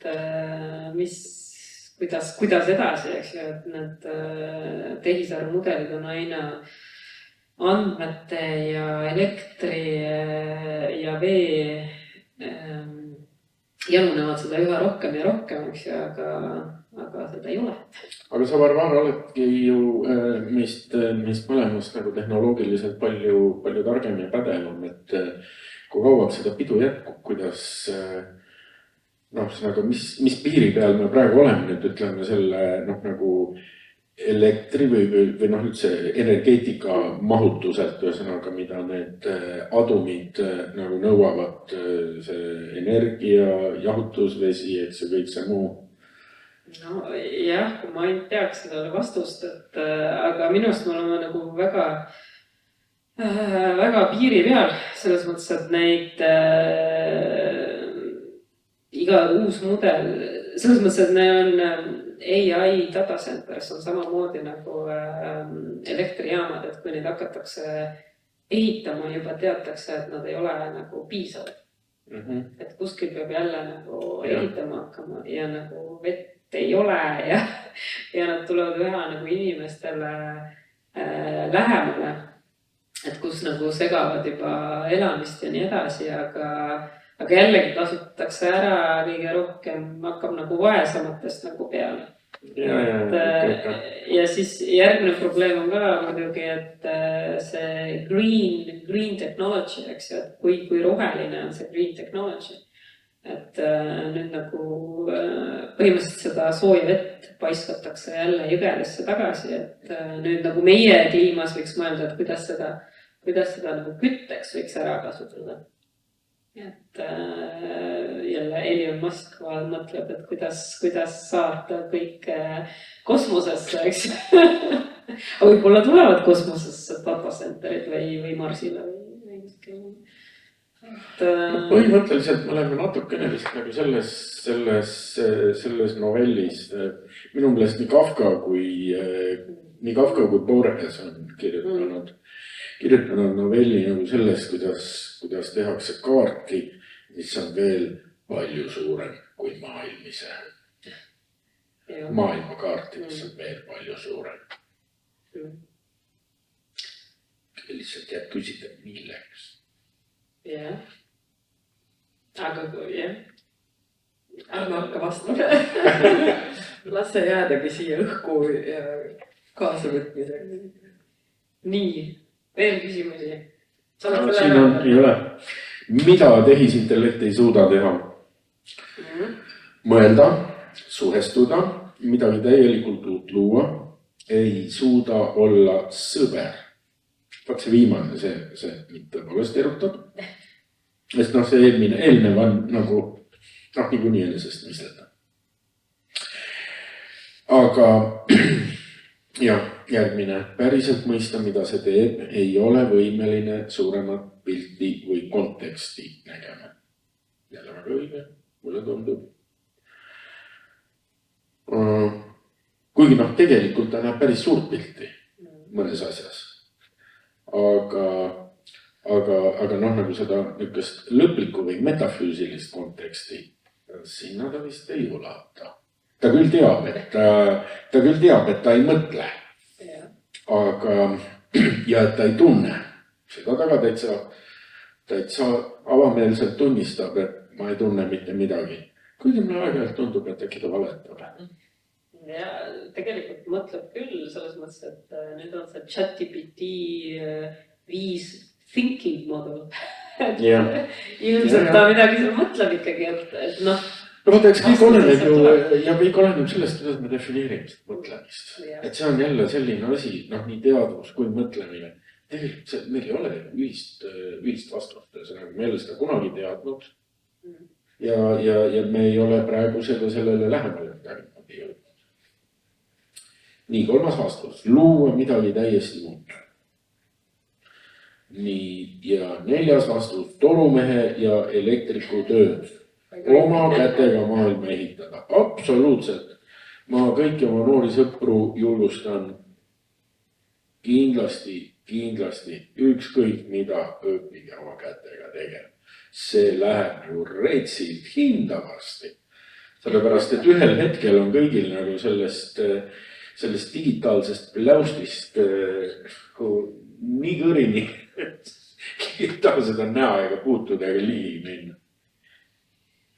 Nii, siis seni veel uut luua, ainult ümber pakendada, armastada, väga õige, reaalseid füüsilisi objekte luua.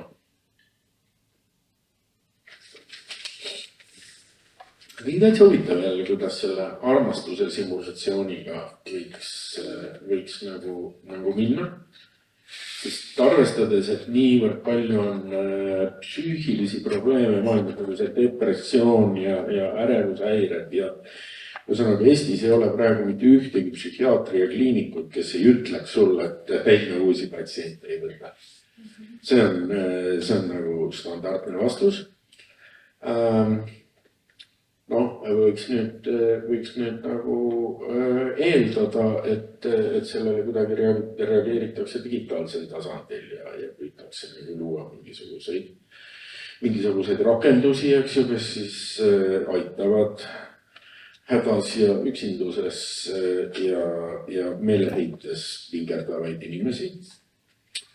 Siis nad peavad ilmselt kuidagi moodi mingit nendest empaatiat hakkama simuleerima. No juba on ju. Eks ole. Lahendaks. Minu arust mulle väga nagu vahepeal ajab nagu naerma, et kui jälle ChatGPT-d kasutan, et alati nagu kiidab, et yes, you're absolutely right. Et nii hea, et sa mõtled selle. Selles mõttes on väga. See pugemine on, see ChatGPT pugemine, see on ikka lausa eemale tõukav.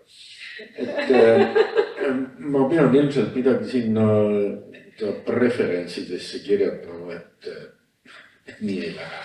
See ei ole aktsepteeritav. Nii, ja siis viimased vastused, inimlikud tunded, meeldetajud, elu mõtestamine, erinevad teadvusseisundid. No jaa. Muidugi lahe oleks arvuti basseini süüa, USB-st sisse ajada. Moraalivaldkond ja eksistentsiaalsed teemad. Ja kõige viimane vastus on väga askeetlik, tunda.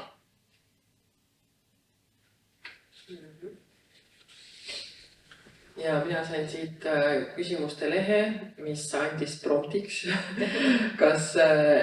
mis aitab loovusele paremini kaasa, kas igavus või üleküllus.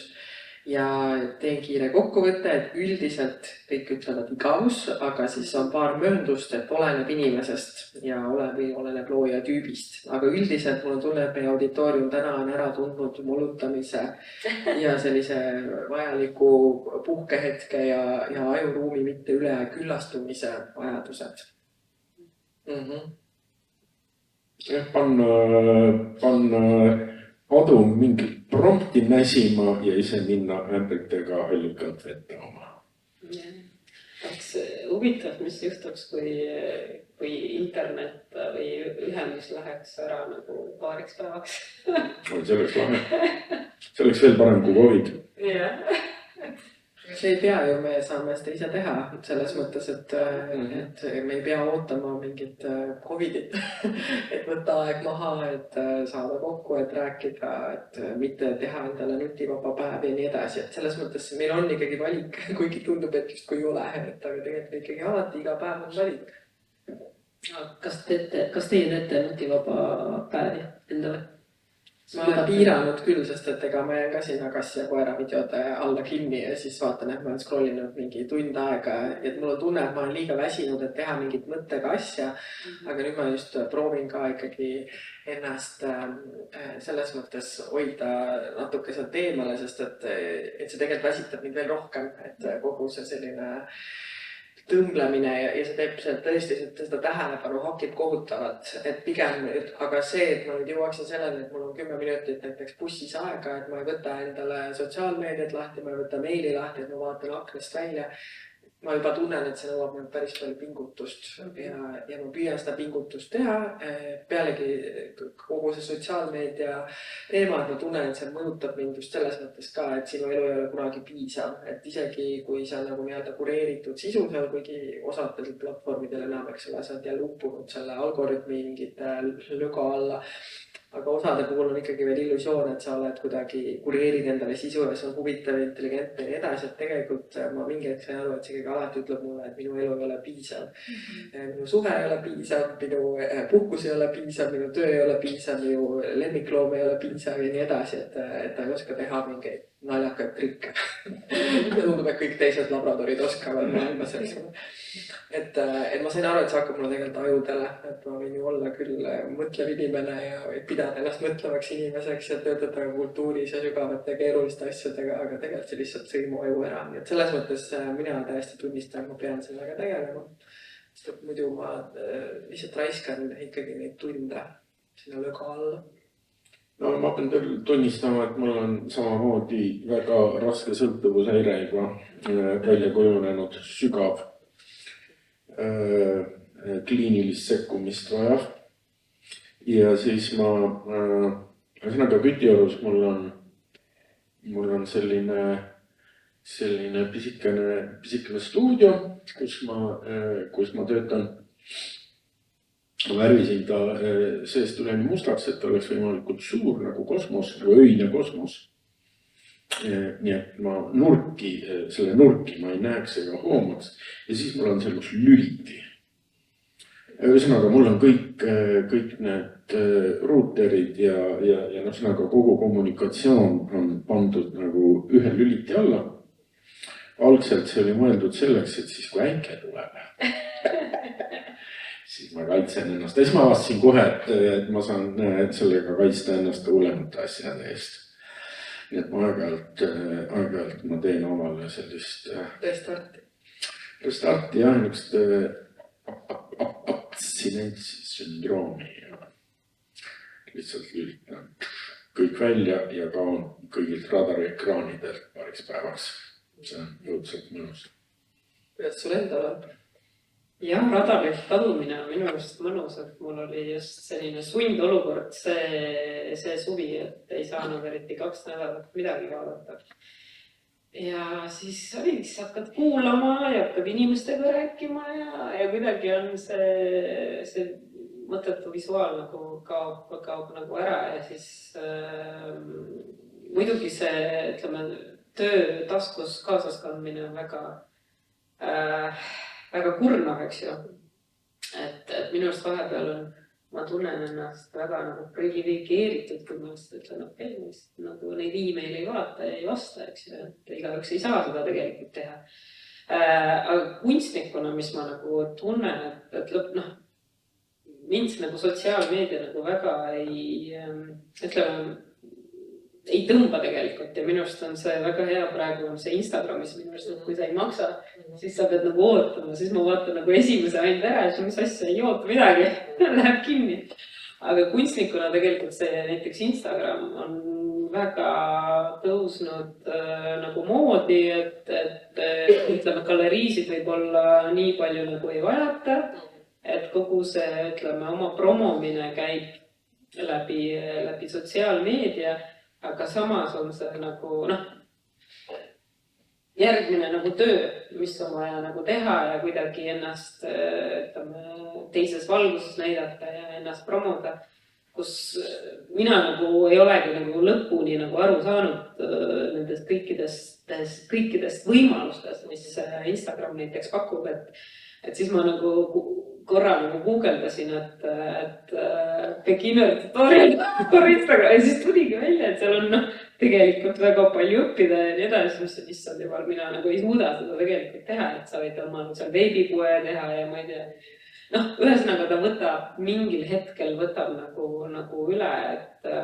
Ma raiskasin ka mingi 2-3 kuud oma elust ja siis ma sain aru, et nagu kuratile. Täpselt, et üks tegelikult see, mida videod ma vaatasin, et see tegelikult huvitaval kombel kõik need populaarsed kunstnikud on need, kes teevad ilusaid maale ja joonistusi, eks ju. Ja siis üks rääkiski, et ära looda, et su nagu post läheb nagu viieseks, et selles mõttes, et kogu see energia läheb nagu postide tegemiseks, aga jah, et sellest nagu lootma ei pea ja siis ei õpigi. Aga ilmselt institutsioonid vist ka peavad ennast väga nagu sotsiaalmeedias nähtaval hoidma või kuidas EKL-il on. Just vaatasime oma kanaleid üle, meil oli vist, ma ei tea, 6 erinevat Facebooki, Instagrami kanalit ja paneme vist osad kinni, et me teeme 2 põhikanalit, et olla kohal. Aga võib-olla selle sisu loomisega on lihtsalt see, et tegelikult me toodame nii palju nagu väga head sisu. Mõte on nüüd see, kuidas me jaksaks sellest teha tegelikult erinevaid ampse, mida panna eri kanalitesse. Minu meelest kultuurivaldkonnas on see, et meil on sisu nii palju, aga meie sisud on hästi pikad ja põhjalikud ja sellised mahukad süvenemist nõudvad, et kas me nüüd suudame neid kas või nagu meil näiteks Kunstnike Liidul on ka nädalakiri, mis on päris populaarne, mis on siuke nagu lohe. Aga kas me nüüd me proovime seda, et me jagame selle ampsudena oma sotsiaalmeedia kanalitesse ära kuidagi. Et ühesõnaga, et me ei toodaks kogu aeg uut sisu, et me natuke nagu teeks selle olemasoleva põhjaliku töö juba nagu lihtsamini kättesaadavaks. Aga minu meelest üks formaat, mida mina üldse kuidagi kõige rohkem fännan, ikkagi on selline uudiskiri või ütleme siuke asi, mis tuleb sulle mõnikord postkasti ja see on see koht, kus ma veel suudan jälgida asju, et sotsiaalmeedia ongi, et platvormid muutuvad nii kiiresti, algoritmid muutuvad, ärihuvid sõidavad üle kõigest põhimõtteliselt, mis seal head oli. Et ei saa enam usaldada võib-olla seda agoraad nii-öelda. See kohe on võib-olla läinud, et praegu tundub, et meil on nagu mingi comebacki nagu sellise kohana, kus sa veel jaksad süveneda ja viitsid lugeda ja saad endale tärni panna, et ma tulen tagasi selle juurde näiteks. Kusjuures, vaata, kui meil on plaan nagu uuendada seda uudiskirja, siis minu meelest väga maksab vaadata seda memo, mida välja annavad Daniel Vaarik ja Sten Tamkivi, eks. See on nagu eesti keeles ilmuvatest minu meelest kõige geniaalsem formaatest või puhas, kokkuvõtlik, lühikene ja informatiivne ja Ma lausa ootan esmaspäevi, et järgmist memot lugeda. See on kihvt. Tore soovitus. Jah, kui mingi asi nagu töötab, miks vahetada, aga jah, see minust see Instagrami puhul on see võimatus tagasi tulemine, et kui see läks ära, siis see läks ära ja siis see pidev selline seksika sisu loomine on ka minust väga tüütu, aga Vahepeal Tallinna lennuväli palkas ühe inimese, kes tegeleski nagu ainult Instagramiga. Aga nii ongi, jah. Ühesõnaga 8 tundi päevas ja ühesõnaga. Aga see on juba nagu omamoodi ala, et ongi eriala, jah, just näed. Kuidas seda sisu toodad ja nii edasi, et ja nii, viimane küsimus siin vist on kõik teised rahti rullitud. Millist kultuuripärandit tehisaru ei tohiks puutuda? Nii, üks vastus on, et kõike võib kasutada eeldusel, et olemasolu säilib. Ja. On illusioon arvata, et teda on võimalik millestki eemal hoida. Väga täpne, ta hakkab puudutama kõike ja kõiki. Ilmselt ei oska öelda. Kõiki võib, aga peab olema ekspert, kes ütleb, et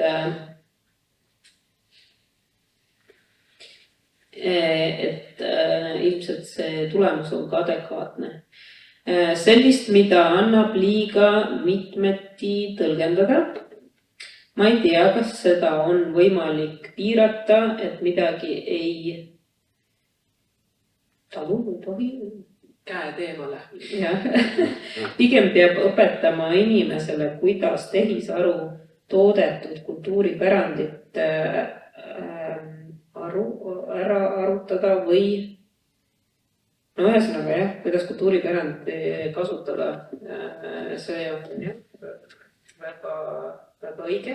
Suurfirmade AI-desse ei tohiks väga midagi anda. Jah, õige.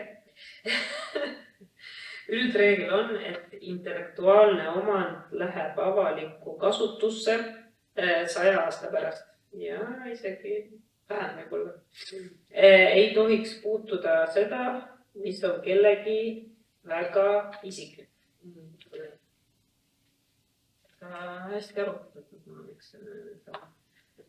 Aga jah, paraku ma arvan, et kuna alati tehnoloogia on väga sellisel hallidel piiridel opereerib, et need, kes esimesena teevad, nad saavad kõike teha.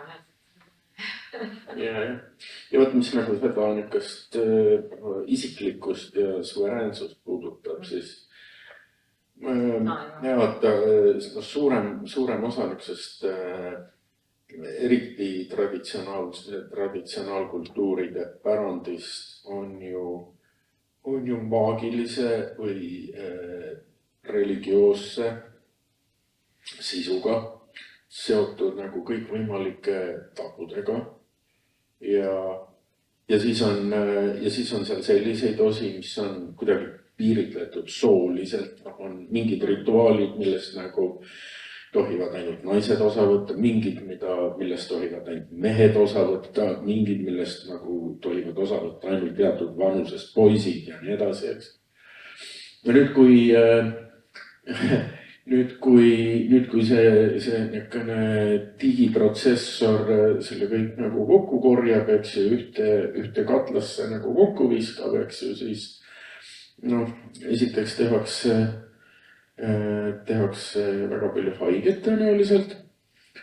See võib ka olla nagu üsna ohtlik. Vaata, Werner Herzog tegi kunagi ühe niisuguse toreda filmi nagu Kus rohelised sipelgad näevad on. See oli Austraalia kaevandustest, mingitest kaevuritest, kes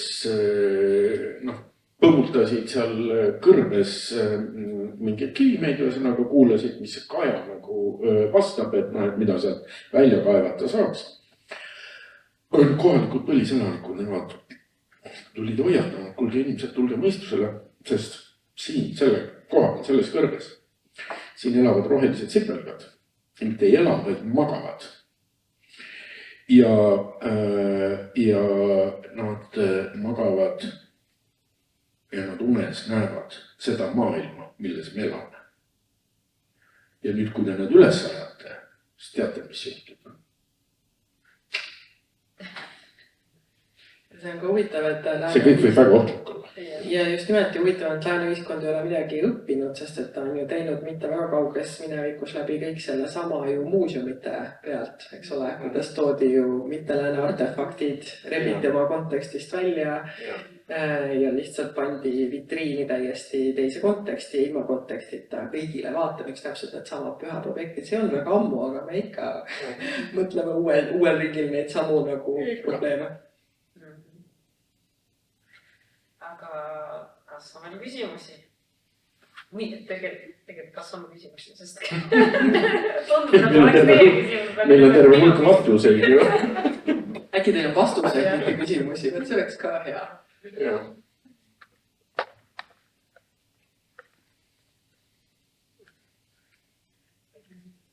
Ma saadan paberit ringi. Ma arvan, et see kunstis, ma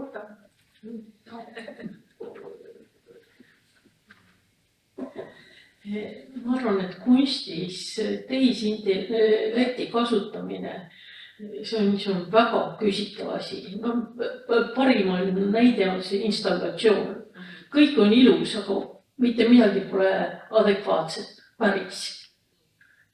Sest see on niisugune kokkuvõte millestki, aga ta ei ole päris mitte kellegi oma.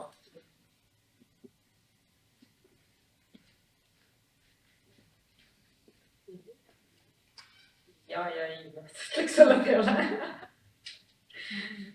Kas keegi tahab veel midagi öelda? Sa siis saad seda viimast väidet ka. astuda dialoogi sellega ühesõnaga. No ütleme niimoodi, et see on tõsi, et see visuaal, mis nagu me oleme loonud, et kuna see, ütleme, see ei tule päris nullist, eks ju, et ei mäleta, ütleme, igat joont, kui oleks, ütleme, maalinud või oleks midagi ise üles võtnud ja nii edasi. Aga samas see, ütleme, protsess ja selle kogemuse, mida me oleme nagu publikule loonud, et mina ütleks, et see on 100% minu oma. Et ma ei ütleks, et see ei oleks nagu kellegi oma. Et autoriõigused on tegelikult ikkagi meil selle töö eest ja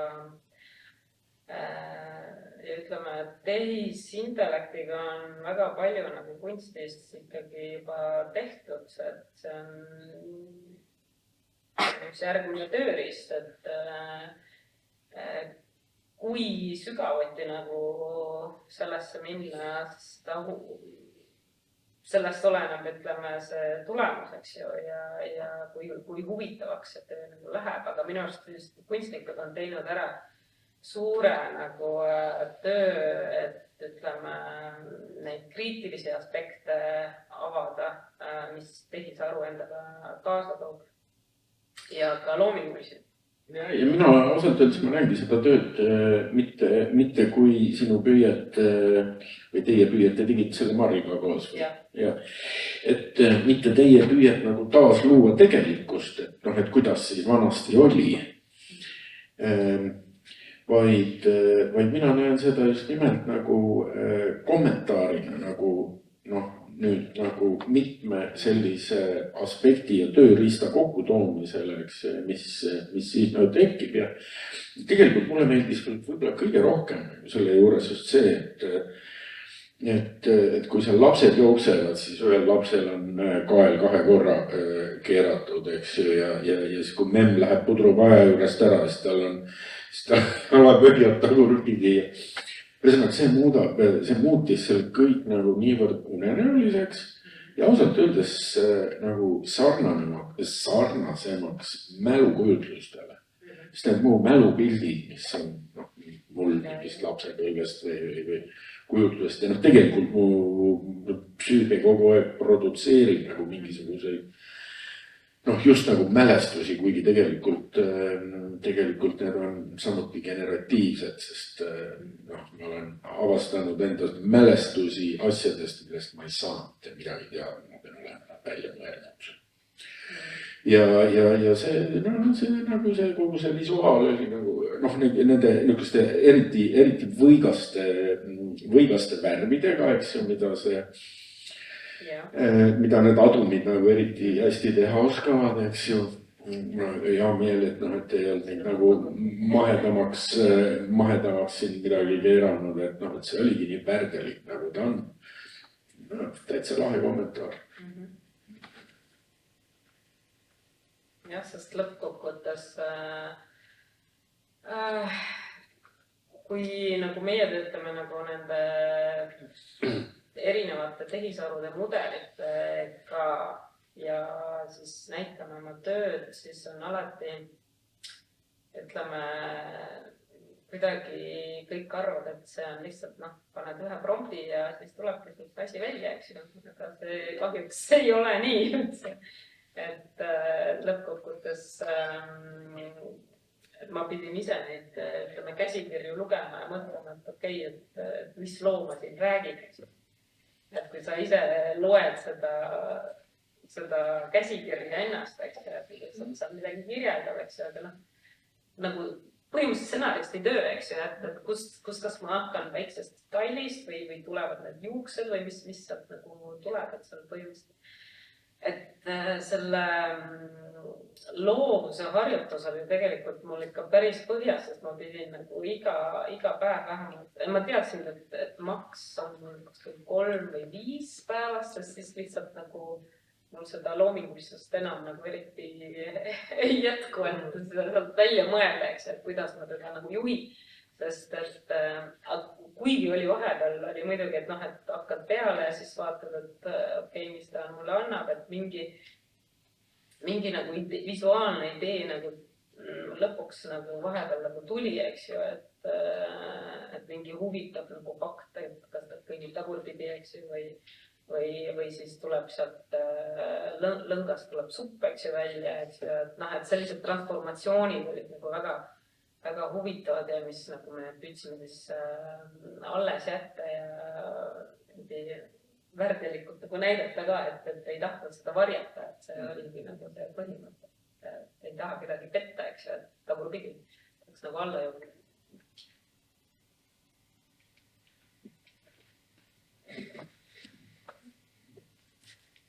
Mul on võib-olla kõigepealt väike kommentaar ja siis on küsimus natuke erinevatel teemadel. Et meil oli hiljuti siin ühe projekti raames turunduskoosolek ja siis oli ka, et mis turunduskanaleid me siis võtame ja siis me saime aru, et sotsiaalmeedia oma pollide ja küsimuste ja story'dega, et ta võib nagu inimesi mingis mõttes ja sedama tõmmata endasse, aga kui me hakkasime mõtlema, et kes meist seda teha tahab, siis me saime aru, et mitte keegi meist tegelikult seda ülesannet enda peale võtta ei taha, seega me ei saa oma nagu organisatsiooni selliselt turundada, sest et see oleks kellelegi väga vastumeelne tegevus.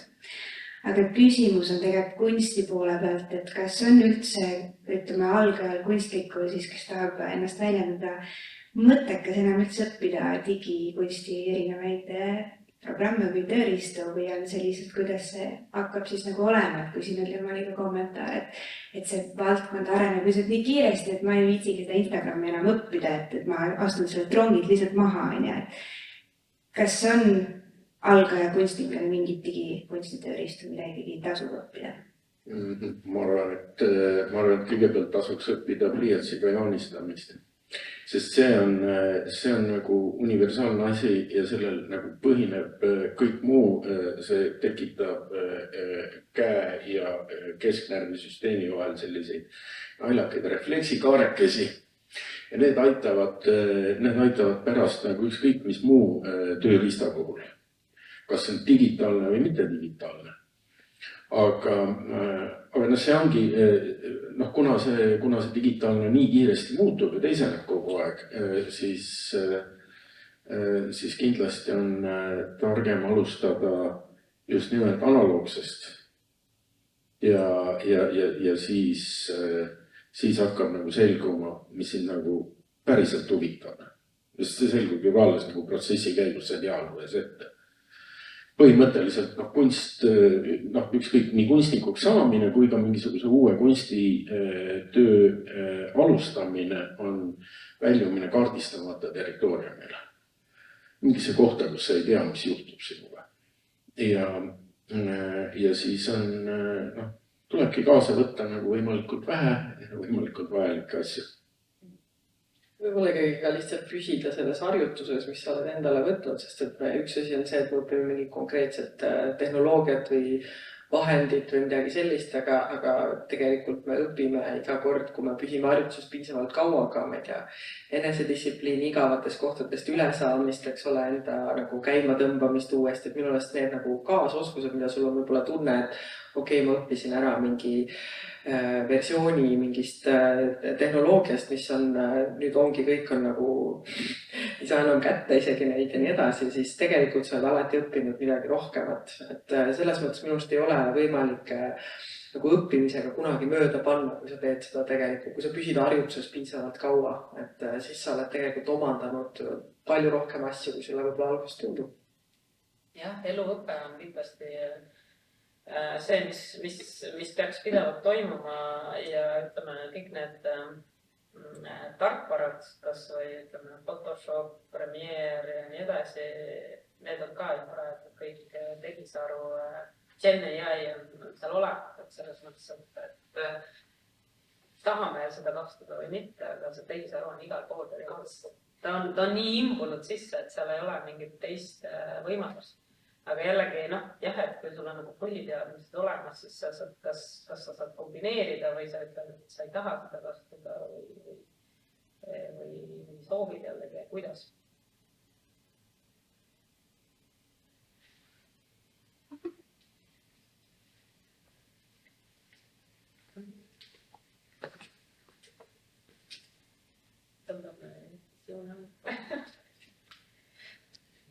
keegi tahab midagi positiivset ka öelda. minu meelest ma olen kogu aeg positiivselt.